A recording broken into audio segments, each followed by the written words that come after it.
ആലുവ ജനസേവാ ശിശുഭവനിൽ wedding bells. ജനസേവയിലെ അന്തേവാസികളായ ശ്രീദേവിയും അശ്വതിയുമാണ് സുമംഗലികളായത്. ഇനി ഇവർ ഒറ്റയ്ക്കല്ല, ഒരുമിച്ച്. സുഖത്തിലും ദുഃഖത്തിലുമെല്ലാം ഒരേ മനസ്സോടെ ഒരുമിച്ച്. പൊയ്ക്കാട്ടുശ്ശേരി ശ്രീ കുറുമ്പക്കാവ് ഭഗവതി ക്ഷേത്രത്തിൽ വെച്ച് സതീഷ് ശ്രീദേവിയെയും പ്രമോദ് അശ്വതിയെയും താലികെട്ടി. ഭിക്ഷാടന മാഫിയയിൽ നിന്ന് രക്ഷപ്പെട്ട ശ്രീദേവി 19 വർഷം മുമ്പാണ് ജനസേവയിലെത്തിയത്. അശ്വതിക്ക് വയസ്സ് 20. അമ്മയും അച്ഛനും വേർപിരിഞ്ഞതോടെ അശ്വതിയും ജനസേവയുടെ തണലിലെത്തുകയായിരുന്നു. അന്നു തൊട്ട് ഇന്നോളം ജീവിതത്തോട് ഒറ്റയ്ക്ക് പൊരുതി ഇരുവരും. കൈപിടിക്കാൻ പാലക്കാടുകാരായ സതീഷും പ്രമോദും എത്തിയതോടെ സ്വപ്നങ്ങൾക്ക് നിറം വെച്ചു തുടങ്ങി. സ്റ്റേഷനറി കട നടത്തുകയാണ് സതീഷ്. ഭക്ഷ്യോൽപ്പന്നങ്ങളുടെ വിതരണക്കാരനാണ് പ്രമോദ്.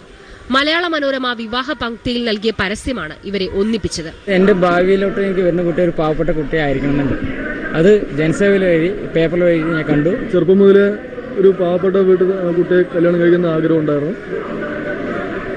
സന്തോഷം. തുടർന്ന് ജനസേവ ബോയ്സ് ഹോമിൽ സംഘടിപ്പിച്ച സ്നേഹസംഗമത്തിൽ ചലച്ചിത്ര താരങ്ങളും ജനപ്രതിനിധികളും പങ്കെടുത്തു. ജനസേവയിലെ കുട്ടികളുടെ കലാപരിപാടികളും അരങ്ങേറി.